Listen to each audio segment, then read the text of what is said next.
तो हेलो दोस्तों, welcome to the tricks world. इस वीडियो में ब्रह्मपुत्र नदी तंत्र को पढ़ने वाले हैं और ये वीडियो देखने के बाद आपको अदर कोई दूसरी वीडियो देखने की ज़रूरत नहीं पड़ेगी। तो चलिए इस वीडियो को शुरू करते हैं। टॉपिक होने वाला है ब्रह्मपुत्र नदी तंत्र।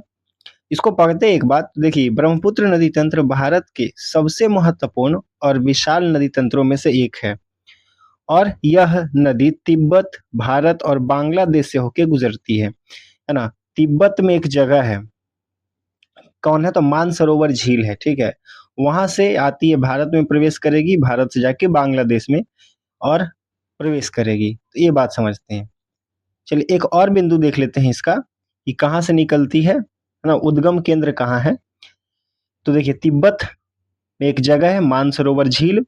मानसरोवर झील के पास एक हिमनद है जिसको कहते हैं चेमायुंगडुंग हिमनद कहते हैं, ठीक है। यहाँ से निकलती है और तिब्बत में इस नदी को सांगपो कहते हैं, याद रखेंगे। तिब्बत में ब्रह्मपुत्र नदी को सांगपो नाम से जाना जाता है, ठीक है। और कुल लंबाई की अगर इसको बात करें तो 2900 किलोमीटर पड़ता है।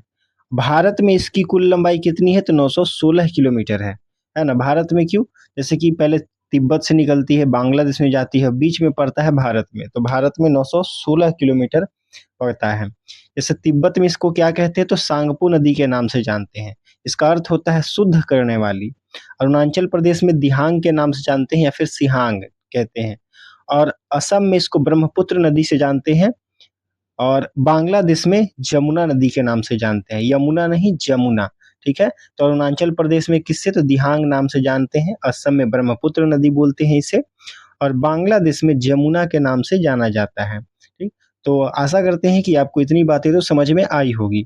अब इसका मुहाना देख लो तो बंगाल की खाड़ी यानी कि गंगा के साथ मिलकर विश्व का सबसे बड़ा नदी डेल्टा बनाती है जिसको कहते हैं सुंदरवन डेल्टा, ठीक है। और अपना पानी कहाँ जाके उड़ेल देती है तो बंगाल की खाड़ी में, ये याद रख लेंगे। चलिए अब देखते हैं कि इसका ब्रह्मपुत्र नदी का बहाव मार्ग ये थोड़ा समझते हैं कि कहाँ से कैसे कैसे गुजरती है। देखिए तिब्बत, सबसे पहले तिब्बत क्योंकि चीन इस पे कब्जा किए हुए है। यह हिमालय के समानांतर पूर्व की ओर सांगपो नाम से बहती है ना। तिब्बत में इसको किस नाम से जाना जाता है तो सांगपो नाम से जाना जाता है। आगे चल के भारत में प्रवेश करती है। देखिए नामचा बरवा पर्वत श्रृंखला के पास एक गहरा गॉर्ज बनाकर यू टर्न लेते हुए अरुणाचल प्रदेश से भारत में प्रवेश करती है जहां इसे दिहांग कहते हैं। तो बता चुके थे कि भारत में इसको क्या कहते हैं, जब अरुणाचल प्रदेश में प्रवेश करती है तो इसको दिहांग कहते हैं, ठीक है। और इसको तिब्बत में क्या कहते हैं, सांगपो कहते हैं।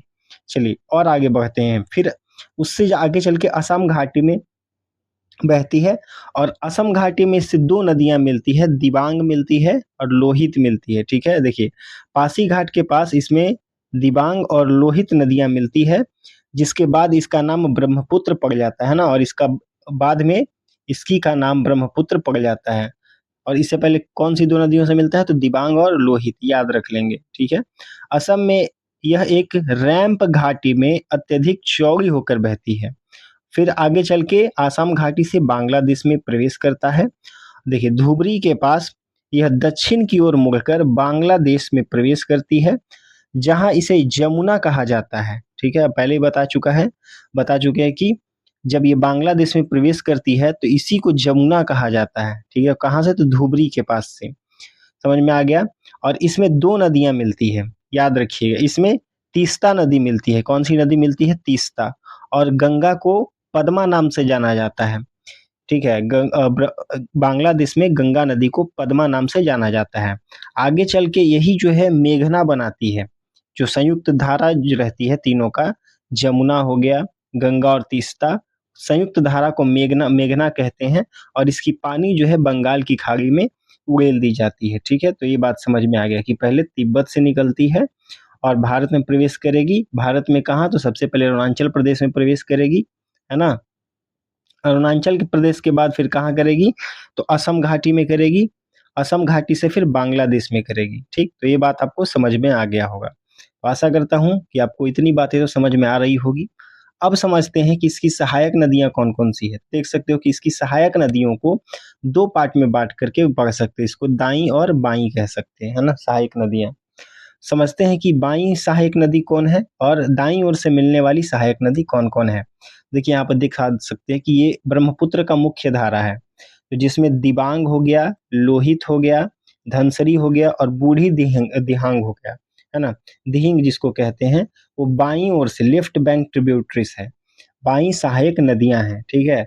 और दाईं कौन-कौन सी हो गई? तो सबसे पहले सुबनसिरी, कामेंग, मानस, संकोश और तीस्ता। ये सब जो नदियाँ हैं, वो राइट बैंक ट्रिब्यूटरीज है। चलिए, जब इतना समझ में आ गया, तो थोड़ा-सा ये सब नदियों को डिफाइन भी कर लेते हैं। सबसे महत्वपूर्ण सहायक नदियों का कुछ विवरण भी समझ लेते हैं। देखिए, सुबनसिरी जो है, यह ब्रह्मपुत्र नदी की सबसे बड़ी सहायक नदी है। कौन? तो सुबनसिरी, ठीक है? और इसका उद्गम तो तिब्बत में है और यह असम में ब्रह्मपुत्र नदी से मिलती है। ये भी कहाँ से निकलती है? तो सुबनसिरी तिब्बत से निकलती है, ठीक है? और असम में जाके ब्रह्मपुत्र नदी से मिल जाती है, क्योंकि असम में ही इस नदी को क्या कहते हैं? ब्रह्मपुत्र नदी कहते हैं और तिब्बत में सांगपो कहते हैं, है ना? अब आते हैं लोहित। देखिए, इसे खून की नदी कहते हैं, रिवर ऑफ ब्लड भी कहते हैं, है ना? भारत का सबसे लंबा नदी पुल, जिसको कहते हैं भूपेन हजारिका सेतु या फिर ढोला सदिया पुल, इसी नदी पर बना हुआ है। तो ये एक अलग से इन फैक्ट है, उसको याद कर लेना है ना? लोहित नदी पर ही। चलिए आगे बढ़ते हैं। ये भी जाके ब्रह्मपुत्र नदी से मिल जाती है। अब और समझ लेते हैं तीस्ता और मानस के बारे में। समझेंगे कि तीस्ता के बारे में क्या बात है और मानस के बारे में। सिक्किम के चोलामू झील से निकलती है ये, ठीक है? देखिए, सिक्किम के चोलामू झील से निकलती है और पहले यह गंगा की सहायक नदी थी, लेकिन 1787 की बाढ़ के बाद इसने अपना रास्ता बदल लिया और ब्रह्मपुत्र में जाके मिल गई, है ना? जिसको जमुना कहते हैं, वहाँ जाके मिल गई। पहले ये गंगा की सहायिका होती थी, लेकिन 1787 के बाद अपना ये रास्ता बदल लेती है और दिशा बदलने के बाद ये जमुना की सहायिका यानी कि ब्रह्मपुत्र नदी की सहायिका बन जाती है। मानस के बारे में चलते हैं, तो देखिए भूटान से निकलेगी, है ना? इस जगह भी बनाया गया है, फिगर के माध्यम से दिखाया गया है ताकि आपको आसानी से याद रह सके। ये भूटान से निकलने वाली यह एक पूर्ववर्ती नदी है, जो असम में ब्रह्मपुत्र से मिलती है, ठीक है? असम में क्या ब्रह्मपुत्र नदी से मिल जाती है। इसी के नाम पर मानस राष्ट्रीय उद्यान रखा गया है, ये देख सकते हो। चलिए, तो आपको इतना बात तो समझ में आ रहा होगा। अगर आपको हमारी वीडियो समझ में आ रही है तो ज़रूर लाइक करें। चलिए देखते हैं, अब आते हैं ब्रह्मपुत्र नदी तंत्र की मुख्य विशेषताएँ क्या-क्या है। सबसे पहले देखते हैं माजुली द्वीप। असम में ब्रह्मपुत्र नदी के बीच में स्थित है। विश्व का सबसे बड़ा नदी द्वीप है, जिसे माजुली नदी द्वीप कहते हैं। देख सकते हो ये। काफ़ी बार प्रश्न में आता है एग्ज़ाम में और इसे असम का एक जिला भी घोषित किया गया है। जो द्वीप है ना, इतना बड़ा है कि असम का एक जिला घोषित कर दिया गया है। मार्ग परिवर्तन और बाढ़ के बारे में समझते हैं। देखिए, यह नदी अपने साथ भारी मात्रा में गाद यानी कि सिल्ट और अवसाद लाती है।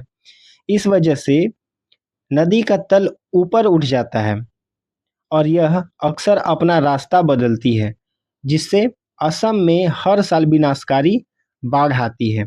इसे असम का शोक भी कहा जाता है। अभी देखिए, इस वीडियो को अपलोड कर रहे हैं, लेकिन अभी असम में वैसे भी बाढ़ आई हुई है ना? और इसका यही एक कारण है। ऐसे बहुत सारे कारण हैं, लेकिन ये भी एक कारण है, ठीक है? गाद और सिल्ट और अवसाद से क्या होता है कि बढ़ जाती है और पानी क्या हो जाता है कि ऊपर आ जाता है ना? इसीलिए इसको असम का शोक कहते हैं। वैसे बिहार का शोक किस नदी को कहते हैं? आप कमेंट करके बताइएगा, ये प्रश्न है, ठीक? और असम का शोक किसे कहा जाता है?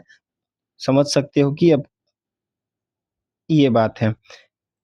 चलिए आगे बढ़ते हैं। ये प्रश्न चूँकि असम से रिलेटेड है, करंट में है, तो आने वाले एग्ज़ाम में पूछे जाने की संभावना भी है। अब आते हैं तीसरा बात में, राष्ट्रीय जलमार्ग 2। तो असम के सदिया से धुबरी तक 891 किलोमीटर ब्रह्मपुत्र नदी पर स्थित है, जो व्यापार परिवहन के लिए बहुत महत्वपूर्ण है।